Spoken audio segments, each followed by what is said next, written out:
Hello everyone, this is Varinder Kaur from Kausar classes. और आज की इस वीडियो में हम करेंगे ज्योग्राफी के मोस्ट इम्पॉर्टेंट क्वेश्चंस, जिससे कि आपको आपके आने वाले एग्जाम्स में बहुत हेल्प मिलेगी।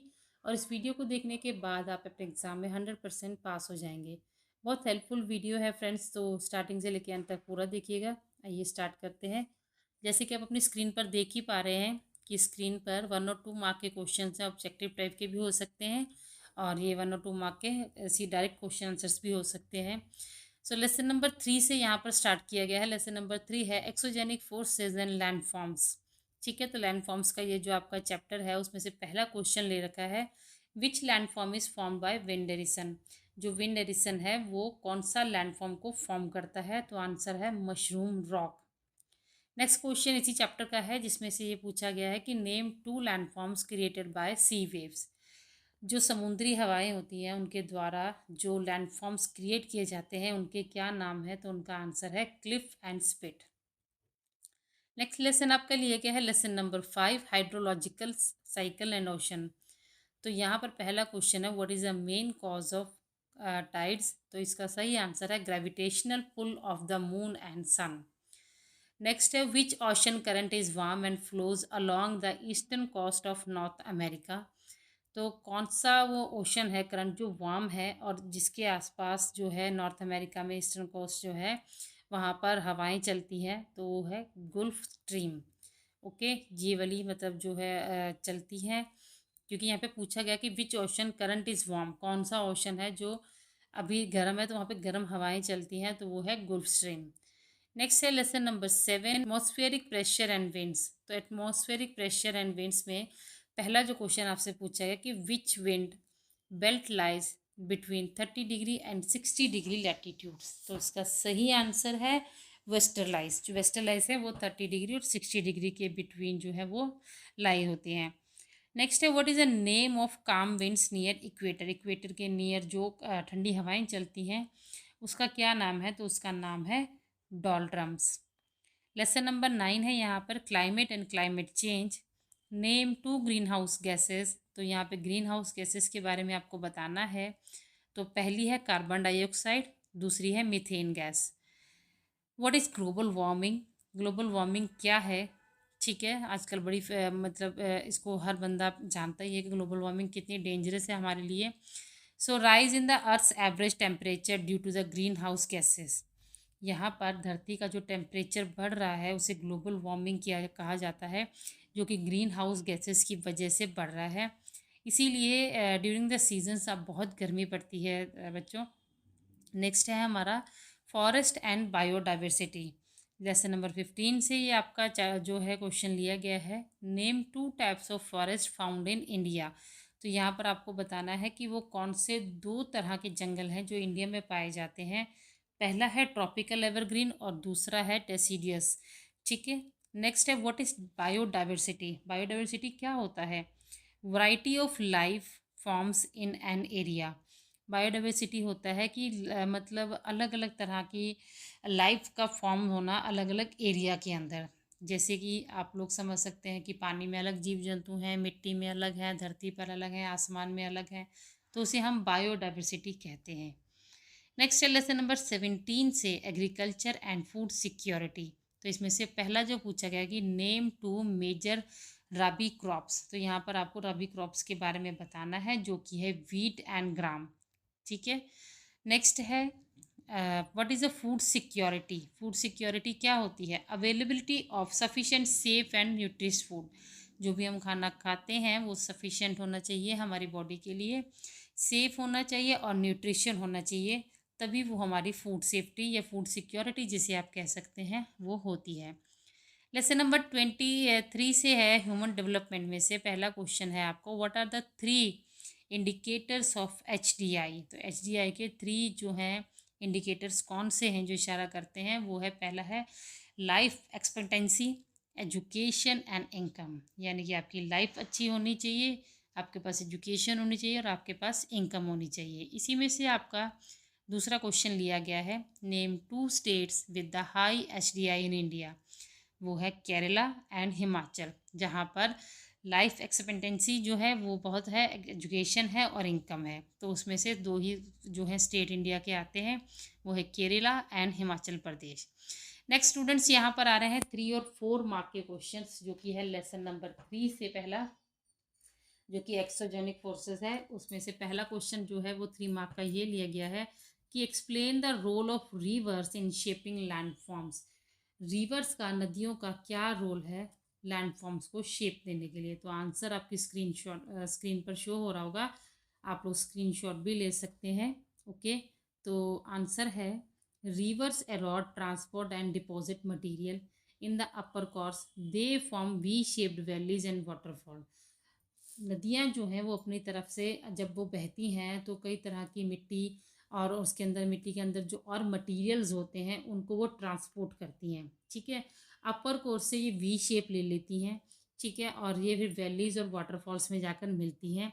इन the middle course meanders and the oxbow lakes appear, ऊपर जो है वो आपको लेक्स दिखती है। In the lower course rivers create deltas and the flood plains, और कहाँ के फ्लड प्लेन्स, सॉरी।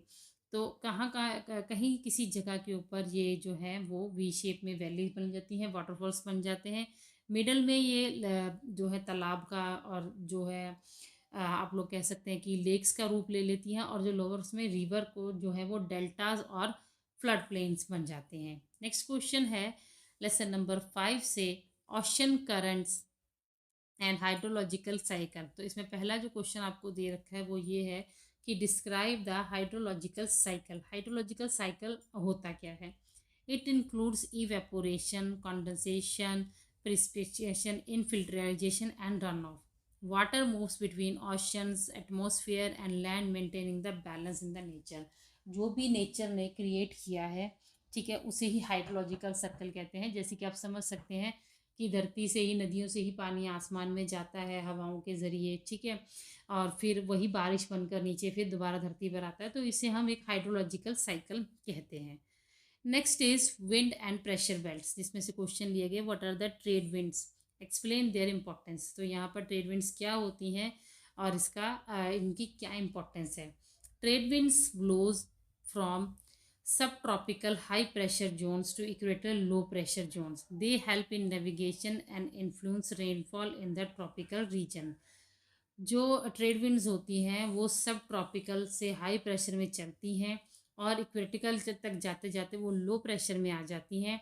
तो यही नेविगेशन देती हैं रेनफॉल को, कि आपको ट्रॉपिकल रीजन्स में, मतलब जैसे हवाएं चलती हैं तो बारिश का जो रुख होता है, बारिश का जो फेस होता है, वो उसी तरफ ले जाती हैं। फिर वहीं पर एक जो है पर्टिकुलर जगह पर बारिश होती है। कई बार हम वैसे भी अपनी रोज़मर्रा की ज़िंदगी में देखते हैं कि बारिश हमारे एरिया में हो रही है, लेकिन हमारे साथ वाले एरिया में नहीं हो रही होती है।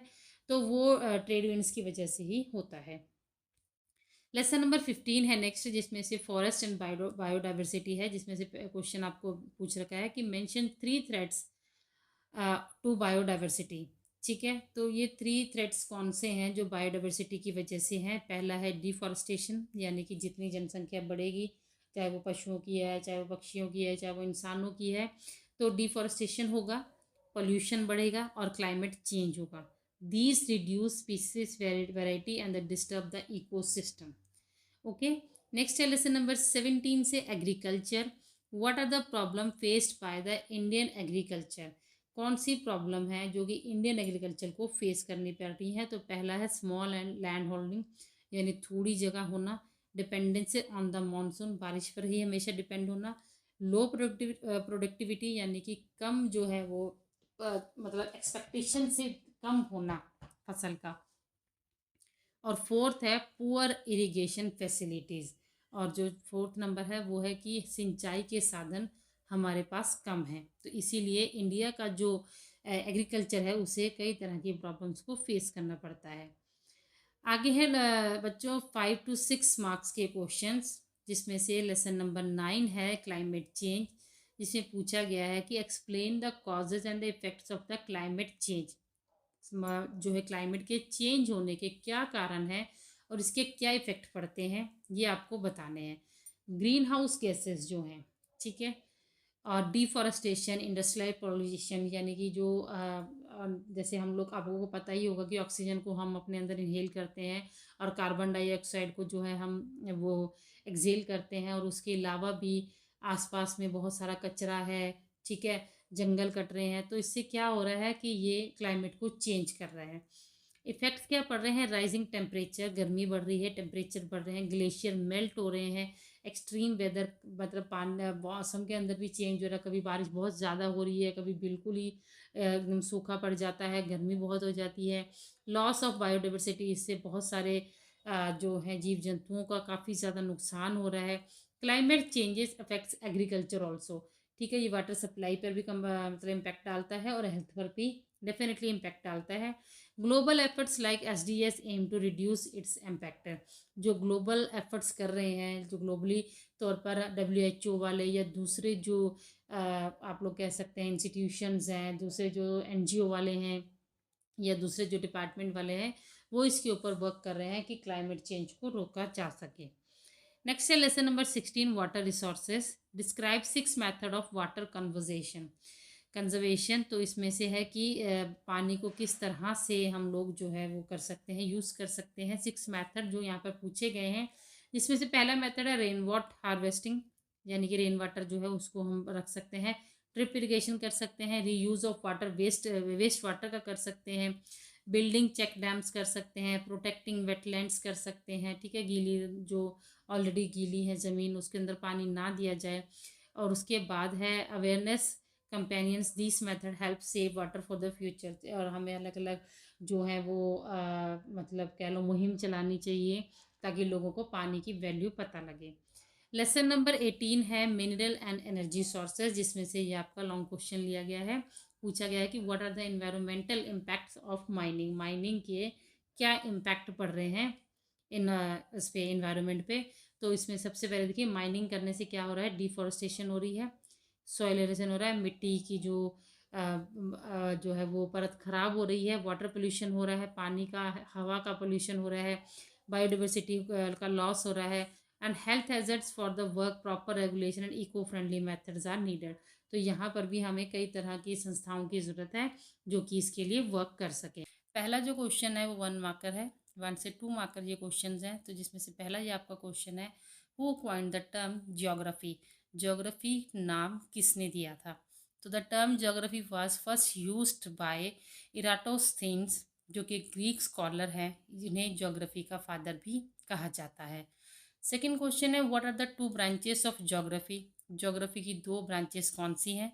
तो ज्योग्राफी की 2 ब्रांचेस है, एक है फिजिकल ज्योग्राफी, जिसमें कि हम लैंड फॉर्म्स को, क्लाइमेट को, सॉइल को, मिट्टी को स्टडी करते हैं। दूसरा है ह्यूमन ज्योग्राफी, जो कि है studies population, culture and economy, जो कि हम जिसमें हम जनसंख्या को, कल्चर को और हमारी आर्थिक व्यवस्था को भी स्टडी करते हैं। Okay, third question is name 2 landform created by river and glacier. वो जो 2 लैंडफॉर्म्स हैं वो कौन से हैं जो कि रिवर के द्वारा और ग्लेशियर जो मेल्ट होते हैं उनके द्वारा बनाए जाते हैं। तो पहला रिवर के द्वारा जो बनाया जाता है, वी शेप्ड वैली जो होती हैं वो, और वाटरफॉल जो है, ठीक है। ग्लेशियर के द्वारा यू शेप्ड वैली बनाई जाती हैं और सर्क्यू बनाए जाते हैं। Okay, the next question is what is the standard meridian of India, India का स्टैंडर्ड मेरिडियन क्या है। तो India standard meridian is 82 degree 30 point east longitude passing through Mirzapur UP. Next question is name 2 types of rainfall, 2 तरह के rainfall आपको यहाँ पर बताने हैं। पहला है कन्वेक्शनल रेनफॉल, जो कि due to the rising warm air, जो कि गर्म हवा जब बहुत ज़्यादा बनने लग जाती है तब ये कन्वेक्शनल जो रेनफॉल होता है। नेक्स्ट है ओरोग्राफिक रेनफॉल, जो कि माउंटेन से मॉइस्ट एयर की वजह से होता है।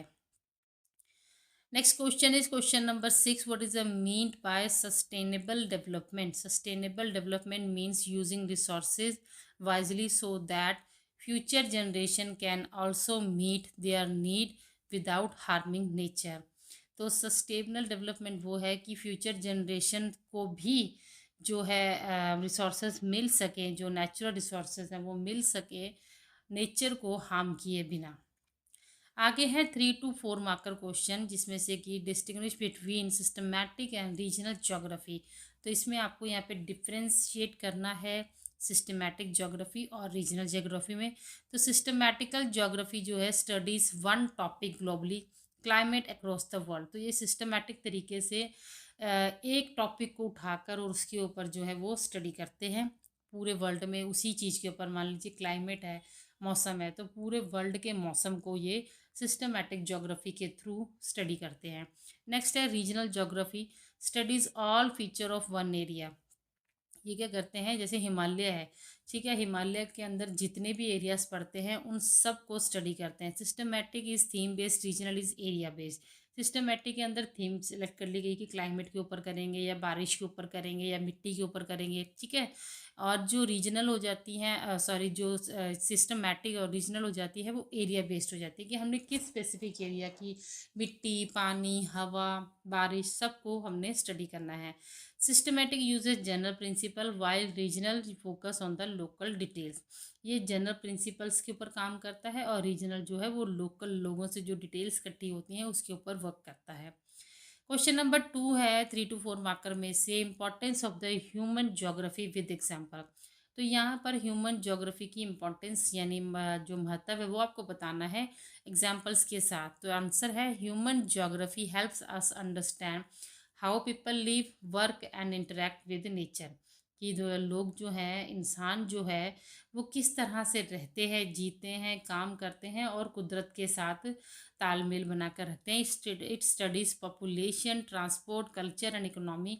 इसके अंदर हम पॉपुलेशन को, ट्रांसपोर्ट को, कल्चर, इकोनॉमिक सबको हम जो है वो स्टडी करते हैं। For example it explain why cities grows near rivers और how migration affect society. Okay, it helps in planning and development also.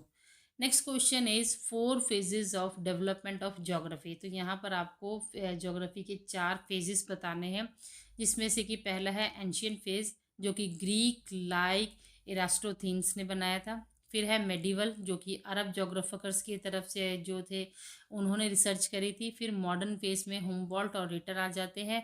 और कंटेम्पररी फेज में use of technology like GIS and remote sensing, जो कि आजकल के sensors की वजह से, जैसे कि हमारे मोबाइल में शो हो जाता है कि कल का वेदर कैसा होगा, कल रेनफॉल है या नहीं है, दैट थिंग्स। ओके, सो ये कंटेम्पररी फेज है। तो कई बार कंफर्म भी नहीं होता है, उसमें लिखा था कि कल बारिश है, बट वेदर में जो लिखा था वो कई बार हमारे जो सेंसर के साथ चलते हैं वो ट्रू नहीं होते हैं। ओके, क्वेश्चन नंबर 4 है 3 फीचर्स ऑफ कंटिनेंशियल शेल्फ। तो यहाँ पर आपको कंटिनेंशियल शेल्फ की जो है 3 फीचर्स बताने हैं। पहला है it is submerged part of continent under shallow sea. ठीक है, ये सबमर्ज पार्ट है, यानी कि 2 चीज़ों को मिलाकर बना हुआ एक कॉन्टिनेंट का पार्ट है, ठीक है, जो कि शैलो सी के नीचे आता है। दूसरा है rich in marine life and minerals.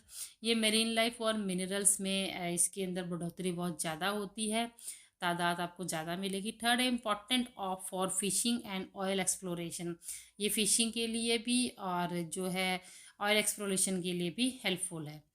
Next question is compare convectional and orographic rainfall. तो यहाँ पर आपको कन्वेक्शनल और ओरोग्राफिक रेनफॉल के को कंपेयर करना है। यहाँ पर आप कह सकते हैं डिफ्रेंशिएट करना है, डिफरेंस निकालना है। तो पहला है convectional rainfall caused by rising warm air common in equator region. ठीक है, जहाँ पर बहुत ज़्यादा गर्मी होती है, बहुत ज़्यादा गर्म हवाएं चलती हैं, तब ये कन्वेक्शनल रेनफॉल होता है। नेक्स्ट है ओरोग्राफिक, जो कि मॉइस्ट एयर हिस्ट माउंटेन, जो कि हवाएं तेज जो है नदियों से पानी भर के माउंटेन से टकराती हैं और फिर बारिश होती है। तो कॉमन इन हिली एरियाज, जो हिल स्टेशंस वगैरह होते हैं वहाँ पर ज़्यादा होती है ये। Convectional is vertical and orographic जो है वो हॉरिजॉन्टल हो जाता है। कन्वेक्शनल इज़ डेली, जो हमें हमारे यहाँ पर बारिश होती है, गर्मी बहुत ज़्यादा पड़ती है, फिर जब बारिश होती है तब थोड़ा मौसम ठंडा होता है। और जो ओरोग्राफिक होती है वो डिपेंड करता है आगे वाले क्लाइमेट के ऊपर, कि वो नदियों से पानी इकट्ठा करके फिर ग्लेशियर से, चट्टानों से टकराएंगे, फिर बारिश होगी। सो नेक्स्ट क्वेश्चन है measures to reduce flood impact in India. कि जब बाढ़ आती है तब इसका क्या इम्पैक्ट पड़ता है। तो build dams and reservoirs, improve drainage system, plant trees and reduce run off, create flood warming system. These steps help protect people and property during heavy rains. तो यहाँ पर फ्लड के जो इम्पैक्ट है उसको दूर करने के लिए कुछ सजेशंस हमें दे रखे हैं, मेजर्स दे रखे हैं कि हमें डैम्स बनाने चाहिए, ड्रेनेज सिस्टम अच्छा होना चाहिए जिससे कि पानी सीधा जो है उसमें चला जाए, गटर में चला जाए। फिर जो ज़्यादा से ज़्यादा हमें प्लांट जो है वो ट्री प्लांट्स करने चाहिए ताकि पानी को वो रोक सके, ठीक है। और फ्लड वार्निंग सिस्टम होने चाहिए जिससे कि फ्लड आने से पहले ही लोगों को पता लग जाए। सो स्टूडेंट्स यहाँ तक तो थे आपके 3 to 4 मार्क करके क्वेश्चन आंसर्स, 1 to वाले हमने करे, फिर 3 to 4 मार्क्स वाले करे।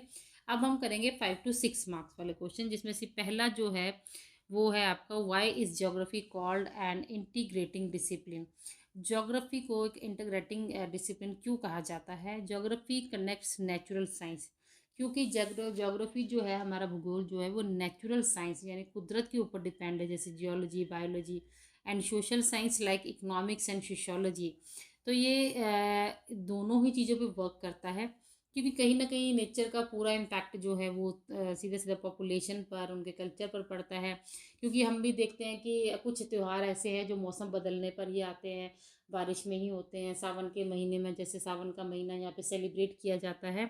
तो ये हमारे कल्चर को, हमारी इकोनॉमिकल कंडीशंस को भी चेंज करता है। ओके। सो इसे हम जो है, इसीलिए हम ज्योग्राफी को इंटीग्रेटिंग डिसिप्लिन का नाम भी देते हैं। ओके। तो जहाँ ये जियोलॉजी और बायोलॉजी को हम पढ़ते हैं, वहीं हम इकोनॉमिक्स को, कल्चर को और सोशोलॉजी को भी पढ़ते हैं, और इसके साथ साथ हम माउंटेन और रिवर की स्टडीज़ करते हैं, ह्यूमन एक्टिविटीज़ की स्टडी करते हैं, सेटलमेंट, ट्रांसपोर्ट, तो हर तरह की स्टडी जो है हम वो ज्योग्राफी के थ्रू करते हैं, क्योंकि ज्योग्राफी नेचर का पूरा इम्पैक्ट इंसानों पर है, और इंसानों से, बायोडाइवर्सिटी से ही ज्योग्राफी हमारा बनता है। So next move on the next question. The next question is 6 reason for low HDI in India. Bharat के अंदर लो HDI क्यों है? तो उसके जो आपको 6 रीज़न यहाँ पर बताने हैं। पहला है पॉवर्टी, बहुत सारे लोग जो हैं वो अपने बेसिक नीड्स जो हैं, रोटी, कपड़ा, मकान, उसको भी कंप्लीट नहीं कर पा रहे हैं, कि कईयों के पास अभी तक घर नहीं है, प्रॉपर उनके रोजगार नहीं है जिससे कि वो रोटी खा सके, और प्रॉपर उनके पास कपड़े भी नहीं हैं। सो पॉवर्टी, गरीबी बहुत ज़्यादा है। लिटरेसी है क्योंकि एजुकेशन लेवल्स बहुत लो है अभी भी रूरल एरियाज़ के अंदर। पुअर हेल्थ सर्विस है अभी तक, जैसे ऐसे पिछड़े इलाके हैं, कबीले हैं, गांव हैं जहाँ पर अच्छी हेल्थ सर्विस नहीं है। अनएम्प्लॉयमेंट, ये तो सबको ही पता है कि आजकल के यूथ को प्रॉपर जो है वो अभी तक जॉब उनकी जो डिज़र्विंग वो होते हैं उसके अकॉर्डिंग नहीं मिल रही है। Gender inequality, woman face discrimination, क्योंकि कई जॉब्स ऐसी हैं जहाँ पर वुमन को नहीं दिया जाता है, तो वुमेन को ये बड़ी ही जो है डिस्क्रिमिनेशन, भेदभाव झेलना पड़ता है।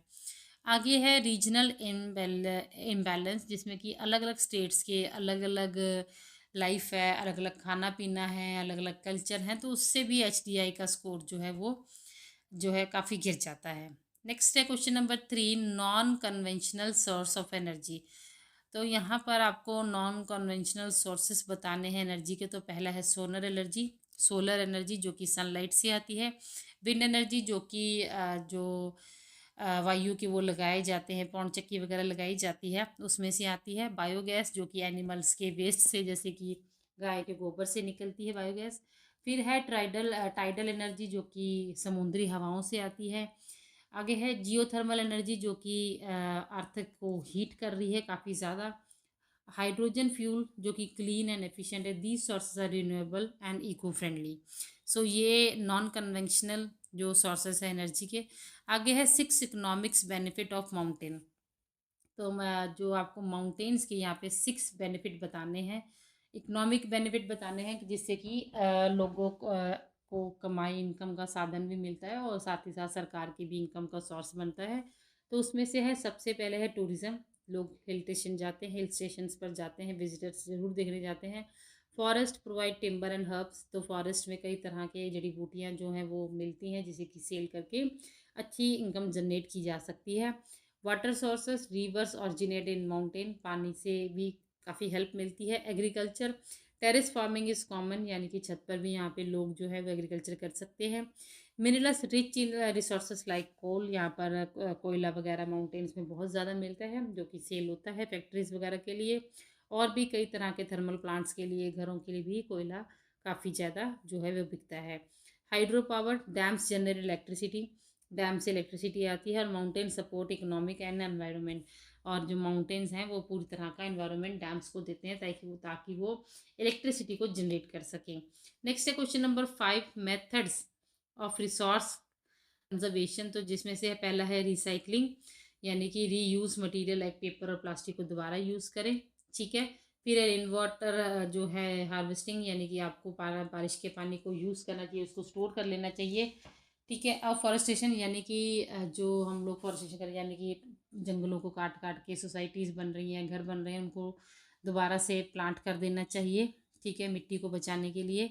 Energy saving, use LED bulb and solar power. तो एलईडी बल्ब जो है वो हमें जो 0 वाट के आते हैं वही यूज़ करने चाहिए। और सस्टेनेबल फार्मिंग, यानी कि अवॉइड केमिकल फर्टिलाइज़र, हमें यहाँ पे केमिकल फर्टिलाइजर्स जो हैं वो सिंचाई के लिए नहीं यूज़ करने चाहिए। These methods protect resources for future use. Next question is question number 6, need and method of rain harvesting. ये लास्ट क्वेश्चन है इस वीडियो का। यहाँ पर आपको रेन वाटर हार्वेस्टिंग का जो है वो मेथड बताने हैं। तो rain water harvesting help solve water shortage, ये वाटर शॉर्टेज को ख़त्म करता है, रिचार्ज ग्राउंड वाटर और ग्राउंड वाटर की लेवल को बढ़ाता है और रिड्यूस करता है फ्लड्स वगैरह को भी। तो सबसे पहले रूफ टॉप जो है कलेक्शन है, छत पर आप लोग कर सकते हैं स्टोर वाटर फ्रॉम रूफ्स। ठीक है, छत पर आप पानी को स्टोर कर लीजिए। Recharge pits, let water seep into ground, यानी कि पानी को सूखने दीजिए, धरती को सोखने दीजिए, मिट्टी को सोखने दीजिए पानी को।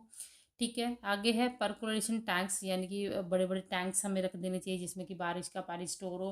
फिर उसको मतलब प्योरीफाई करके हम उसको साफ करके भी कई तरह के, जैसे कई तरह के घर के कामों के लिए, गाड़ी धोने के लिए, तो कई यूजेस उसके आ सकते हैं। ठीक है। चेक डैम्स, डैम्स हमें चेक कर लेने चाहिए क्योंकि स्लो डाउन वाटर फ्लो। यहाँ पर these methods are simple and useful. जब भी डैम्स का पानी का फिश फ्लो जो है वो नीचे जा रहा हो तो उसमें बारिश का पानी जो है वो स्टोर किया जा सकता है। So students, these are the most important questions from your geography. Hope ये वीडियो आपके लिए हेल्पफुल रहा होगा। तो ये सारे क्वेश्चंस आप ज़रूर करके जाइएगा, इससे आपको काफ़ी हेल्प मिलेगी और इन्हीं में से ही आपका पेपर बनकर आएगा। आप याद कीजिए इन क्वेश्चन को। हम मिलेंगे नेक्स्ट वीडियो में। Till then take care, bye bye.